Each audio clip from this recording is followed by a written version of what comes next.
Sebelum nonton video ini, jangan lupa klik tombol subscribe dan jangan lupa nyalakan lonceng notifikasi agar kalian tidak ketinggalan video terbaru dari kami. Semoga bermanfaat. Jazakumullahu khairan.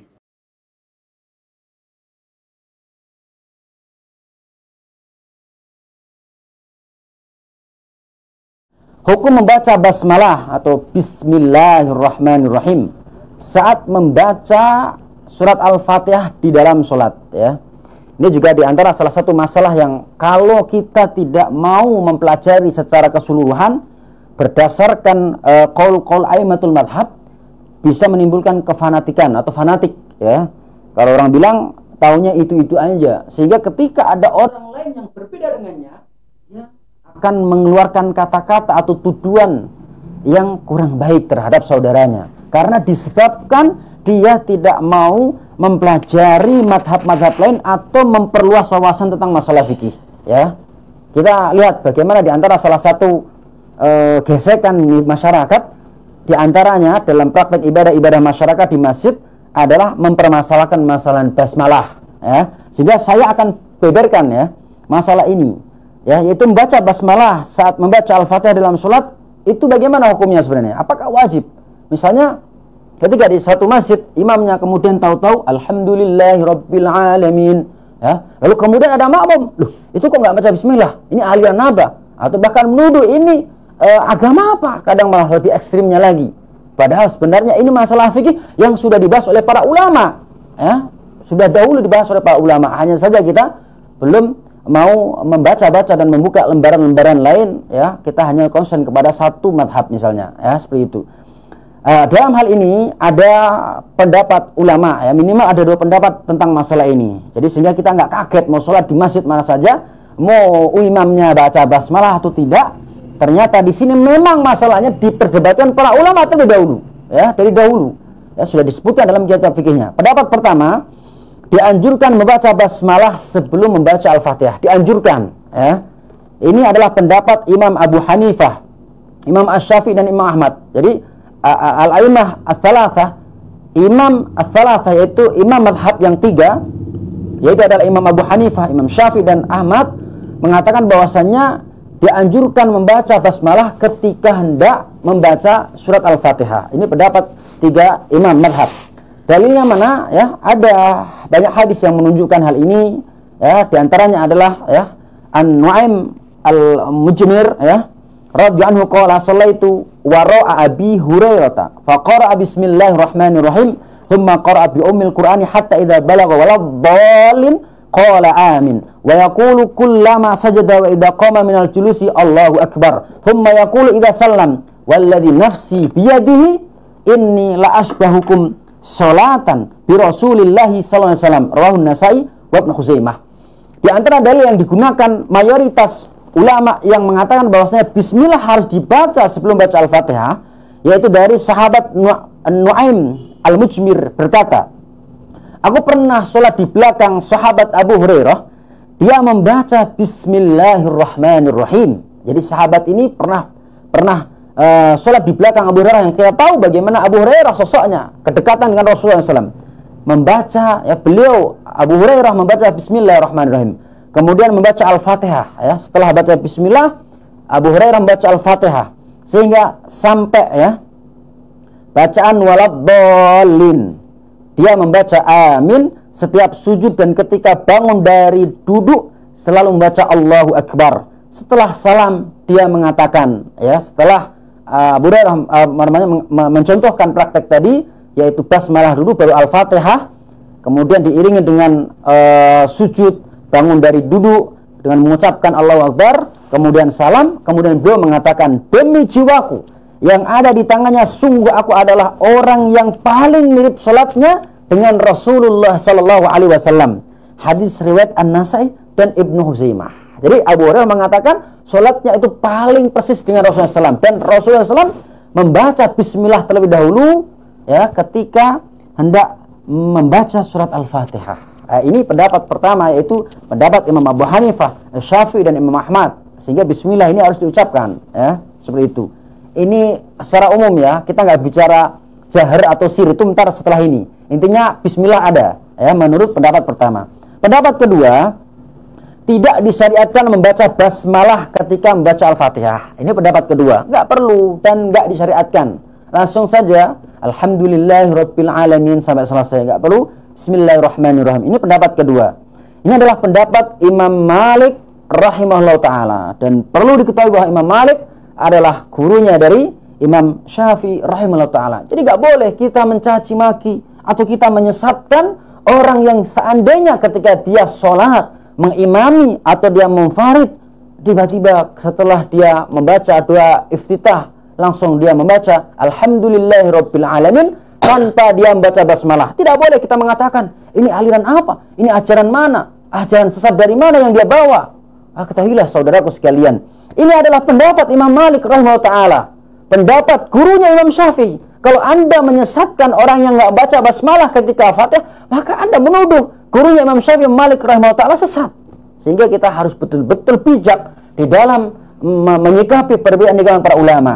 Ya, kalau bahasa sindiran orang, banyak-banyak piknik, ya, bukan piknik di tempat-tempat wisata, tetapi piknik ke kitab-kitab para ulama, sehingga kita tidak mudah menyesatkan manusia, ya, seperti itu. Sehingga kita harus betul-betul dalam masalah ini. Lalu kemudian, apakah Imam Malik yang mengatakan bismillah itu tidak syariatkan, apakah punya dalil? Punya dalil pasti, ya. Kita lihat An Anas, ya, radhiyallahu anhu, dari Anas, anna Nabiyya sallallahu alaihi wasallam, ya, kata Anas, ya, sesungguhnya Rasulullah SAW wa Abu Bakar dan Abu Bakar wa Umar dan Umar kanu yaftatihuna shalah, ya, mereka Nabi, Abu Bakar, Umar, ya, membuka, ya, salat, ya, atau memulai salatnya bilhamdulillahirabbil alamin, dengan alhamdulillahirabbil alamin.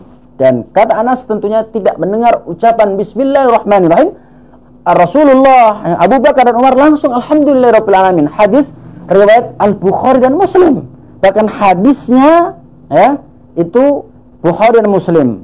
Zada Muslimun, dan Imam Muslim rahimahullah taala dalam riwayatnya menambahkan la yadkurun. Ini jelas sekali. La yadkuruna bismillahirrahmanirrahim fi awali qiraatin wala fi akhiriha. Kata Imam Muslim, ada tambahan riwayat, mereka Abu Bakar, Rasulullah dan Umar tidak menyebutkan bismillahirrahmanirrahim baik di awal maupun di akhirnya. Wallahu alam. Qawi jiddan, ya, kuat sekali dalilnya Imam Malik yang mengatakan bahwasanya bismillah, ya, itu tidak harus dibaca ketika membaca Al-Fatihah. Ini dua pendapat para ulama. Ya, intinya ini saya sampaikan sebagai informasi wawasan.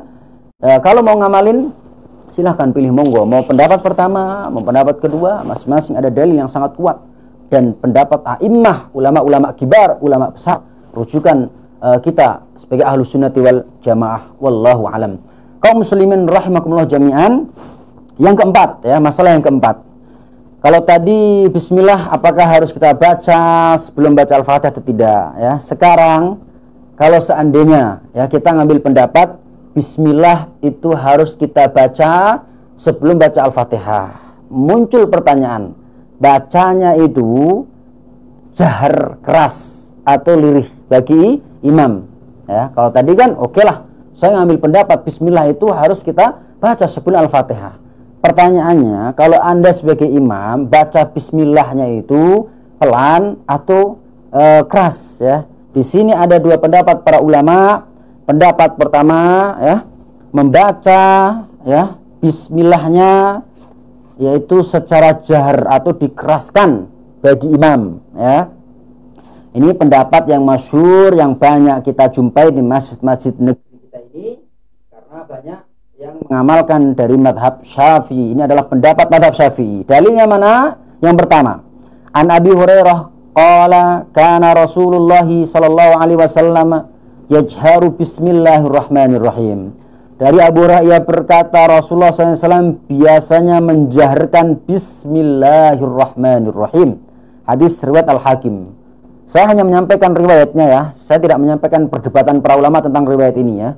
Kalau kita bahas panjang lebar, tentu ulama membahas riwayat ini apakah sahih atau tidak. Tapi oleh ulama yang mengatakan ini sahih, jelas ini adalah dalil. Walaupun memang ada ulama yang mengatakan riwayat ini perlu ditinjau. Tapi ala kulli hal, kalau ya dia menganggap sahih, ini adalah dalil bagi dia. Yang dimana Rasulullah SAW biasa mengeraskan bismillahirrahmanirrahim. Kemudian diperkuat an Bakr an ibn Zubair kana yajharu bismillahirrahmanirrahim. Dari Bakr al-Mazini bahwa Ibnu Zubair biasanya menjaharkan bismillahirrahmanirrahim. Ini praktek sahabat. Kalau tadi praktek Rasul berdasarkan informasi dari Abu Hurairah, sekarang adalah informasi dari Bakr bahwa sahabat Ibnu Zubair itu mengeraskan bismillahirrahmanirrahim. Lalu kemudian ada riwayat lain ya yang disampaikan oleh kelompok yang mengatakan imam itu bacanya bismillah dengan jahar. Anna Anas bin Malik, sesungguhnya Anas bin Malik qala mengatakan shalla Muawiyah bil Madinah. Muawiyah salat di Madinah salatan ya, telah melaksanakan salat fajahara fiha bil qiraah, dan ia menjaharkan, mengeraskan bacaannya, dan ia membaca faqara fiha bismillahirrahmanirrahim, dan ia membaca bismillahirrahmanirrahim. Jadi Muawiyah radhiyallahu anhu salat di Madinah ya, mengeraskan atau menjaharkan bacaan bismillahirrahmanirrahim. Inilah 3 riwayat ya yang saya kutipkan yang menguatkan pendapat bahwasanya bismillah itu dibaca jahar ketika imam mengimami salat ya. Ini pendapat pertama. Pendapat kedua kaum muslimin, membaca ya basmalah ya bagi imam saat mengimami salat itu dibaca dengan sir atau lirih.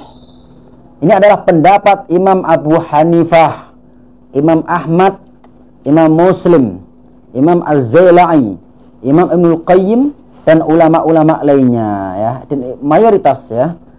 Jadi membaca bismillahnya bagi imam itu sir, yaitu adalah dilirihkan ya, dipelankan. Di antara dalilnya adalah wa Anas, dari Anas annan nabiyya, sesungguhnya Nabi, wa Abu Bakar dan Abu Bakar, wa Umar dan Umar kanu yaftatihuna sholata bilhamdulillahi rabbil alamin ya. Rasulullah SAW dan Abu Bakar dan Umar memulai sholat dengan membaca alhamdulillahi rabbil alamin. Hadis riwayat Al-Bukhari dan Muslim. Jadi riwayat ini menunjukkan bahwasanya tidak terdengar bismillahirrahmanirrahim. Kalau seandainya baca bismillah berarti nggak dikeraskan, buktinya nggak dengar ya. Karena sebagian ulama yang mengatakan langsung baca alhamdulillahirrahmanirrahim tapi baca bismillah. Oke, memang baca bismillah, tetapi buktinya nggak didengar, artinya dibaca secara pelan ya, atau sir. Hadis riwayat Al-Bukhari dan Muslim. Hadis riwayat Al-Bukhari dan Muslim. Kalau tadi yang dalil-dalil yang mengatakan bahwasanya bismillah dibaca keras itu dari riwayat Imam Al-Baihaqi, Imam Hakim ya, dan lain sebagainya. Kalau ini adalah riwayat Al-Bukhari dan Muslim. Wa fi riwayatin li Ahmad wan Nasa'i wa Ibnu Huzaimah.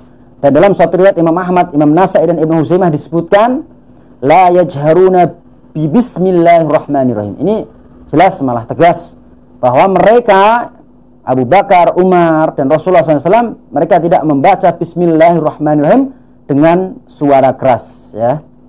Bahkan diperkuat dengan riwayat Imam Muslim. Sholaitu ma'a Rasulillah, aku ya telah sholat bersama Rasulullah SAW, wa Abi Bakar dan Abu Bakar, wa Umar dan Umar, wa Utsman ya, Rasul dan sahabatnya terbaik. Falam asma ahadan minhum, dan aku enggak mendengar ya dari salah satu mereka yaqra'u bismillahirrahmanirrahim, membaca bismillahirrahmanirrahim.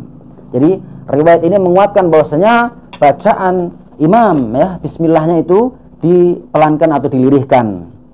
Tetapi menyikapi masalah yang diperdebatkan ini ya, tentang masalah bismillah sir atau jahar, ada satu ucapan yang baik ya, yang bagus dari seorang ulama, Syekhul Islam Ibnu Taimiyah rahimahullah taala. Apa ucapannya kita akan sampaikan. Imam Ibnu Taimiyah pernah mengatakan ketika menyikapi perbedaan tentang masalah sir atau jaharnya bismillah, beliau mengatakan, meskipun demikian yang benar adalah bahwa bacaan yang sunnah tidak dikeraskan bismillahnya. Kadang disyariatkan untuk dikeraskan jika kuat dugaan hal itu mendatangkan kebaikan. Nah, jadi beliau mengakui dan mengambil pendapat bahwa bacaan bismillah imam saat mengimami itu dilirihkan. Tapi kadang juga disyariatkan jika memang ada dugaan kuat itu mendatangkan kebaikan. Maksudnya apa? Ya di lingkungan-lingkungan yang mungkin mayoritas itu menjaharkan, lalu kemudian dia biasanya berpendapat mensirkan, ya nggak apa-apa dia dijaharkan. karena bisa mendatangkan kebaikan. Barangkali dia hendak dakwah di lingkungan tersebut ya, agar dia bisa diterima dengan baik ya. Kita tinggalkan perkara-perkara yang seolah kita lebih kuat, tapi kita mengambil yang lebih lemah dalam mengambil maslahat. Sampai beliau mengatakan, maka hal ini mengeraskan bacaan basmalah disyariatkan bagi imam, tapi kadang-kadang misalnya untuk mengajarkan mereka, diantaranya ajak untuk ngajarin. Jadi kalau ada seorang dai, seorang ustadz, seorang ulama yang sebenarnya pendapatnya mengatakan bismillah itu dibaca lirih, tapi kok dia keraskan, biar ngajarin ke jamaahnya bahwa ini dibolehin ya, dibolehkan. Jadi biar jamaah dia yang biasanya mendengar dilirihkan itu nggak kaget ya. Juga untuk memberitahu jamaah sholat bahwa dibolehkan mengeraskan beberapa kalimat kadang-kadang, ya ngasih tahu jamaah ini nggak masalah ya. Bahkan masjid-masjid kita ya sekarang kita mengeraskan. Juga untuk menunjukkan bahwa kadang-kadang perkara, dan ini yang paling inti adalah kadang kita juga lakukan hal itu, kadang-kadang ini apa, bahkan kadang lebih utama ya, atau bahkan kita meninggalkan perkara-perkara yang menurut kita adalah lebih utama berdasarkan nas-nas yang kita dalami, tapi kita tinggalin. Jadi lebih utama tapi kita tinggalin. Apa maksudnya? Dengan tujuan untuk mendekati hati mereka ya, kaum muslimin atau saudara-saudara kita, dan mewujudkan persatuan agar orang tidak menghindari dari sesuatu yang baik ya. Wallahu a'lam. Jadi Imam Ibnu Taimiyah mengajarkan agar kita tidak jumud, tidak kaku ya. Perkara-perkara yang diperdapatkan dalam masalah fikih itu kadang kita meyakini bahwa ini paling kuat, dalil yang kuat, tapi ketika dia terjun di satu lingkungan, di suatu wilayah yang berbeda dengan apa yang kita yakini, nggak apa-apa kita mengikuti mereka. Dengan tujuan apa?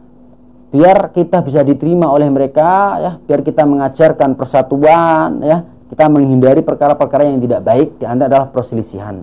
Ini yang diajarkan oleh Imam Ibnu Taimiyah. Ini bukan masalah ini saja, tapi masalah-masalah yang lainnya dalam masalah fikih. Wallahu a'lam.